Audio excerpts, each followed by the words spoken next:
church celebrates a lot of feast days of different saints throughout the year, usually on weekdays. But most of the saints are not canonized and do not have feast days and are unknown to the majority of people in the world because we celebrate today every single saint, every person who has entered into the glory of heaven. But as we think about this, it's likely that some people that we've known in our lifetimes, people that we've crossed paths with, or people that are members of our family who have passed away, are now saints in the glory of heaven.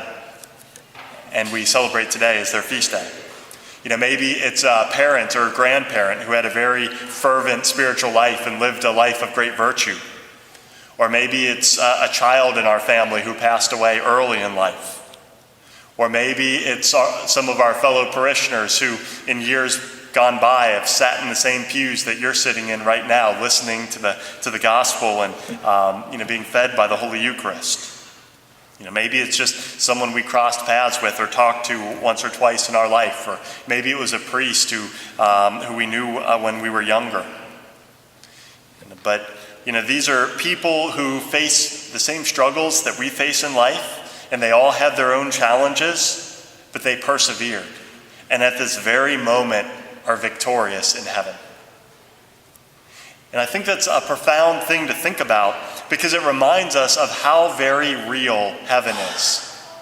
Now, at this point, we don't know for sure when people pass away. We don't know who's in heaven or who's in hell or who's in purgatory except for the canonized saints. But at the same time, we know that heaven is real, and it's very likely that people that we've known are there at this very moment. And that, I think, can help to motivate us and give us hope and encouragement to strive forward to our goal.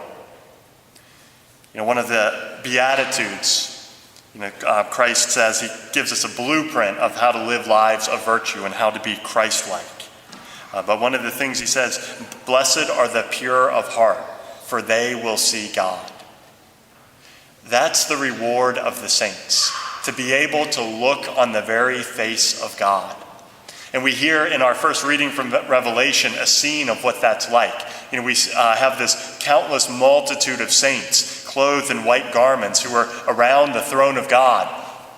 And as they're able to see God with great clarity, a greater clarity than we're able to in this world, as they see a being of such infinite goodness and such holiness, the only response of their hearts is to fall down and worship, and to give him adoration from the depths of their souls, with every ounce of their being. As they see the goodness of God, they have no other response that they would want than to fall down in worship and adoration. That's the reward of the saints. And there's probably people that we've interacted with or crossed paths in this lifetime who at this very moment are enjoying that reward. I think another thing that today's feast day, All Saints' Day, can remind us of is that holiness is possible in ordinary lives. Sometimes when we read the saints or the biographies of canonized saints, we read about amazing gifts and amazing things that some of the saints have done. And it can be inspiring. But some of those things are almost superhuman, and it can be hard for us to imitate those or, imagine us, following that path. We can read about saints who did miraculous healings or saints that would levitate in prayer. I'm still working on that, but haven't been able to do that yet. Or, some saints who are martyrs, and we might not be in a position to be martyrs. Or some saints who have gone to the ends of the earth and proclaimed the gospel and won thousands and thousands of converts to Christ. But as we celebrate All Saints' Day today, most of the saints live lives that were unknown, and on one level were very ordinary, but on another level were extraordinary, because they lived extraordinary virtue and they attained holiness in the ordinary circumstances of life.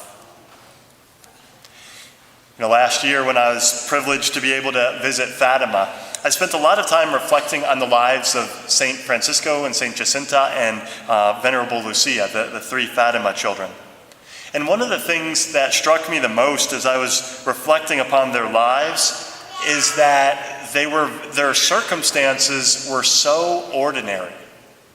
These were poor shepherd kids in some remote village in Portugal.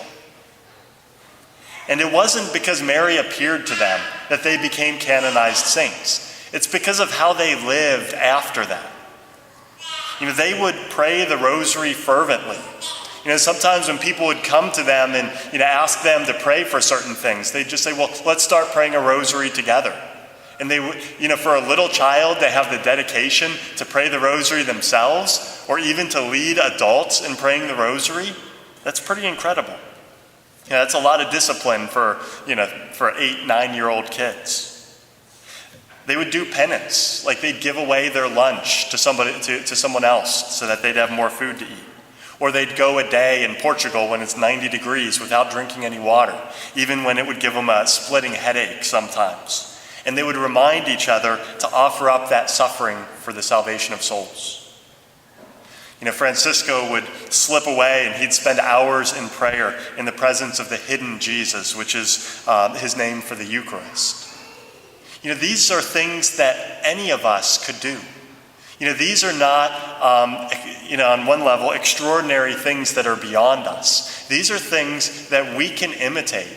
And in the ordinary circumstances of life, we can attain great holiness. What we need to do is just fulfill our responsibilities in life well without complaining. To forgive others and to bear with one another. When there is friction, not to get upset or frustrated with the people around us, but bear with them. To be nourished by an intense life of prayer and dedication to the sacraments. These are the things that are attainable for all of us, because God wants us to attain that level of holiness. And when we strive for that level of holiness, He's going to give us the grace that we need in order to become pure of heart and to one day see the face of God.